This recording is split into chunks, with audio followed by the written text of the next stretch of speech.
Bismillahirrahmanirrahim. Assalamualaikum warahmatullahi wabarakatuh. Perkenalkan nama saya Maya Yan Fibriani Martananila, CGP angkatan kelima dari SMA Negeri 1 Mejayan, Kabupaten Madiun. Pada kali ini saya akan mewawancarai Kepala Sekolah SMA Negeri 1 Mejayan, yaitu Bapak Agus Supriyono MPD. Di sini dalam pengambil keputusan. Baiklah, kita langsung saja mewawancarai beliau. Assalamualaikum Pak Agus. Waalaikumsalam warahmatullahi wabarakatuh. Bagaimana kondisi keadaan Bapak sekarang ini? Alhamdulillah kondisi saya sangat fit dan sehat sekali. Alhamdulillah. Iya, begini Pak Agus, ada beberapa pertanyaan yang akan saya sampaikan ke Pak Agus seputar pengambilan keputusan selaku Pak Agus di sini sebagai kepala sekolah di SMA Negeri 1 Mejayan. Mungkin ada beberapa kasus atau permasalahan. Nah, di sini saya ingin belajar bagaimana untuk mengambil keputusan. Nah, selama ini bagaimana Pak Agus dapat mengidentifikasi kasus-kasus yang merupakan dilema etika atau bujukan moral, Pak Agus? Kalau mengidentifikasi, kita mendasarkan pada informasi-informasi yang masuk ke saya. Biasanya itu dari BK, wali kelas, dan tim tata tertib. Dari situ kadang-kadang muncul kasus-kasus anak yang akhirnya menjurus kepada dilema etika. Artinya ada beberapa guru yang beda pendapat dalam menangani kasus anak tersebut. Dan mereka punya argumen yang menurut saya sama-sama baik lah, sama-sama benar. Ada satu sisi guru itu membela anak, biasanya BK begitu ya.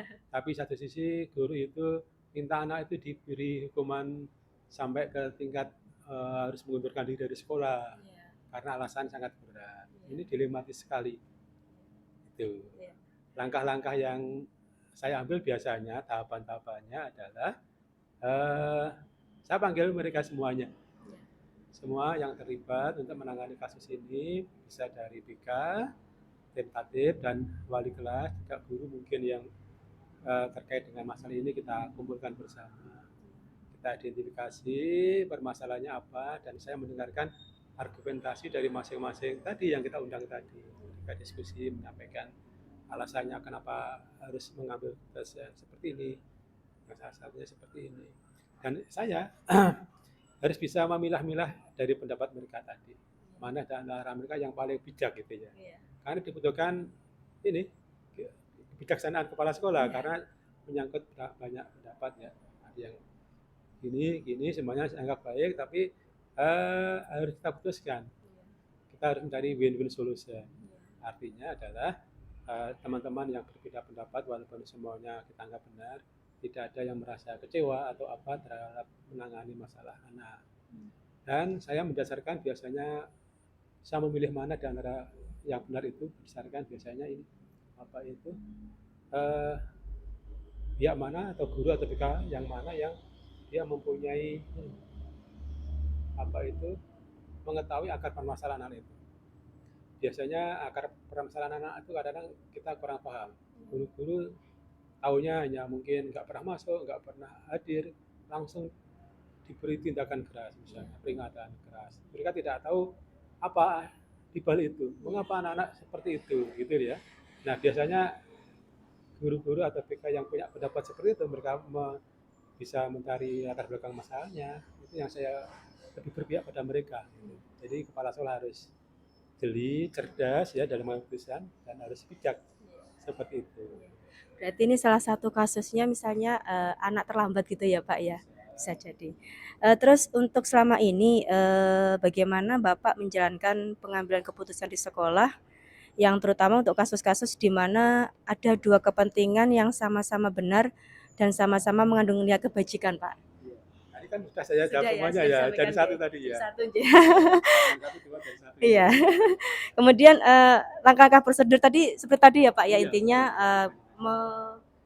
istilahnya mengundang dari BK, kemudian mengundang pihak-pihak yang terkait dengan permasalahan, misalnya permasalahan anak ya, wali kelasnya kita undang, kemudian tim tata timnya kita undang, BK BK-nya kita undang. Itu langkah pertama. untuk kita cari Ya, berapa. langkah kedua kita berdiskusi, mendengarkan argumentasi mereka, pendapat mereka terhadap masalah anak itu. Iya. Kemudian kita menganalisis, kepala sekolah bisa menganalisis. Iya. Oh, di antara mereka ini ada ini yang paling bijak, paling bagus. Inilah yang saya akan gunakan untuk keputusan saya nanti seperti itu. Iya. Tahapan terakhir adalah saya harus memutuskan. Iya. Gitu. Iya. Baik Pak Agus, untuk hal-hal apa saja yang selama ini Bapak anggap efektif dalam pengambilan keputusan pada kasus-kasus dilema etika? Yang efektif ya kita harus tadi menganalisis permasalahan, menganalisis argumentasi pendapat dari tadi ya teman-teman guru BK atau yang lain tadi yang berbeda-beda, tapi walaupun itu kelihatannya sama-sama benar, tapi ternyata yang paling bagus. Iya. Dari harus dibedakan antara benar dan bijak. Oh, iya. Jadi kata kuncinya ada pada bijak tadi.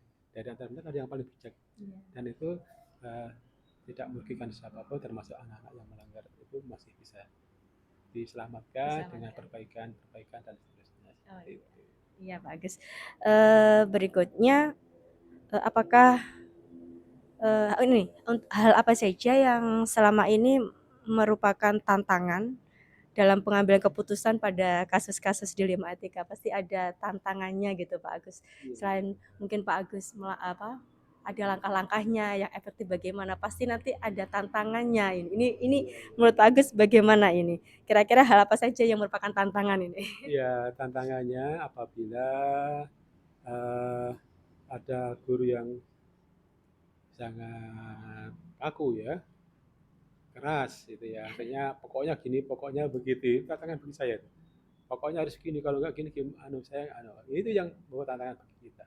Dan kita harus memberi argumen sebaik-baiknya agar mereka tidak harus pakai kata-kata pokoknya tadi ya.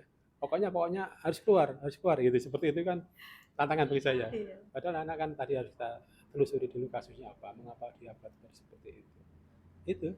Mungkin selain tantangan dari intern sekolah ya Pak, dalam arti Bapak Ibu guru mungkin yang kaku tadi ya, adakah tantangan mungkin dari luar? Ya.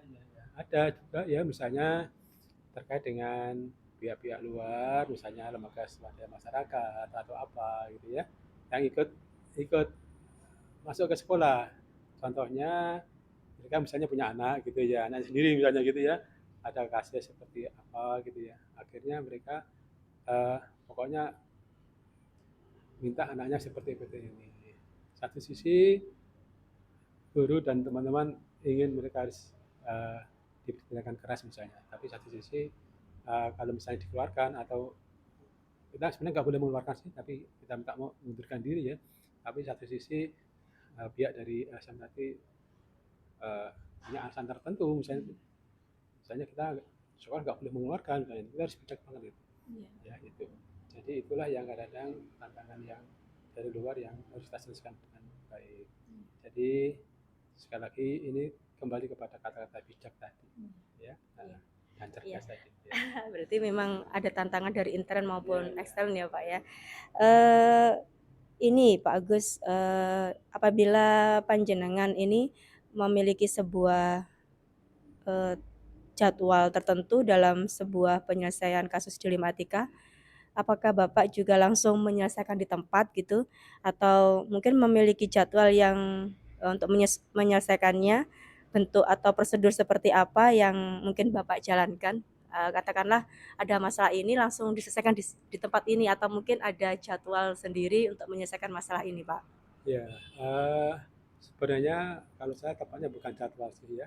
Jadwal itu kan terikat hari, waktu, jam dan seterusnya. Kalau saya cenderung menggunakan kata-kata tahapan. Tadi pertanyaannya apakah bisa diselesaikan hari ini juga, itu tergantung permasalahannya. Kalau permasalahan sangat penting banget dan itu bisa menimbulkan dampak buruk pada sekolah, harus cepatnya kita selesaikan. Ya. Tapi kalau masih pelanggaran ringan ya, kita pakai tahapan-tahapan. Anak misalnya melanggar ya, 1 kali 2 kali diingatkan, kalau masih melanggar lagi dipanggil oleh BK, melanggar lagi panggil orang tua. Tahapan terakhir kalau masih nggak bisa diatasi oleh BK, orang tuanya sudah dipanggil nggak bisa diatasi, baru kita bertemu dengan kepala sekolah untuk tahapan terakhir seperti itu. Jadwalnya tergantung aja nanti ya, tergantung. Tadi kalau kasus penting banget ya segera. Bisa jadi persoalan muncul hari ini sore harus diputuskan. Bapak harus orang tua dulu sekarang itu harus. Ini tergantung situasi dan tergantung berat Kasusnya ringan gitu, Pak, ya. kasus itu. Iya. Mungkin dalam Bapak menjalankan, pengambilan keputusan gitu nggih Bapak Agus, apakah ada seseorang atau mungkin faktor-faktor yang selama ini yang mempermudah atau membantu Pak Agus dalam pengambilan keputusan dalam kasus-kasus dilematika Pak Agus? Iya, saya biasanya kalau memimpin sekolah itu ada satu orang, dua orang yang saya anggap senior di sekolah itu ya, dan saya anggap punya paling banyak pengalaman di antara teman-teman lain, dan mereka punya sifat apa itu bijak lah, orangnya bijak. Biasanya saya punya itu yang membantu saya. Saya ngobrol dengan dia, minta masukan, dan ternyata itu ada orang-orang setelah kita misalnya Pak Parjo seperti itu ya, contoh seperti itu. Saya biasanya mencari satu orang, dua orang yang saya jadikan curahan hati saya, penasihat saya. Iya. Berarti pasti pasti ada ya Pak yang membantu Pak Agus Iya. mungkin dalam memberikan masukan Iya, atau apa sebelum Pak Agus mengambil keputusan gitu ya Pak ya? Iya. Kalau dari luar, kalau agak anu ya kita bisa ke apa, psikolog juga bisa. Mungkin dengan komite sekolah mungkin ya Pak? Bisa jadi komite kalau katanya dengan masalah apa, masalah dengan orang tua murid juga, komite juga bisa jadi. Tapi yang paling sering dengan pendamping saya tadi, mudah komunikasi langsung. Ya. Oke Bapak, dari semua yang telah Pak Agus sampaikan ini, kira-kira pembelajaran apa yang mungkin Bapak bisa petik dari pengalaman yang sudah Bapak, mengambil keputusan ini? Jadi misalnya, kira-kira dari keputusan yang Bapak ambil kan pasti memperoleh pengalaman atau pembelajaran, kira-kira apa Pak? Yang pertama, kita harus sadar ya, menjadi kepala sekolah pasti akan bertemu dengan banyak permasalahan, apapun bentuknya. Bisa permasalahan dengan siswa, dengan guru, atau dengan pihak luar. Itu pasti ya, dan kita harus siap dan gak usah kaget gitu ya, karena semua permasalahan pasti bisa diselesaikan. Yang pertama. Yang kedua, kita harus pandai-pandai menganalisis suatu permasalahan ya. Kemudian dari situ bisa kita simpulkan akar permasalahannya apa. Baru kita harus bisa memutuskan dengan cerdas, dengan bijak, dan yang terbaik lah seperti itu. Terima kasih Pak Agus, itu beberapa pertanyaan yang telah saya sampaikan, semoga bisa membantu saya dalam pelaksanaan tugas-tugas berikutnya. Terima kasih Pak Agus. Oh, ya, saya tanya dulu. Iya Pak. Kenapa kamu diajari pertanyaan tentang kepala sekolah seperti ini? Iya, dalam guru penggerak ini memang. Kenapa? Tahu nggak kenapa kamu diberi materi-materi seperti ini? Karena pas ketepatan dalam guru penggerak ini ada modul yang berkenaan dengan supervisi, kemudian berkenaan dengan pengambil keputusan. Jadi istilahnya di sini guru penggerak disuruh belajar agar nanti kedepannya bisa, seandainya memiliki kasus seperti ini, bisa mengambil keputusan dengan baik gitu Pak Agus. Jawabannya kenapa harus ada modul seperti itu ya? Karena guru penggerak itu salah satunya disiapkan menjadi kepala sekolah. Tahu nggak kamu? Jadi nanti kalau jadi kepala sekolah belajarlah paling tidak ya. Modul-modulnya, diskusi wawancara dengan kepala sekolah yang sudah berpengalaman, misalnya itulah kamu bisa menjadi kepala sekolah nanti. Ya, terima kasih banyak Pak Agus atas kesempatan dan waktunya. Semoga bermanfaat bagi saya khususnya dan mungkin ke depannya. Terima kasih dari kami. Assalamualaikum warahmatullahi wabarakatuh. Terima kasih Pak Agus.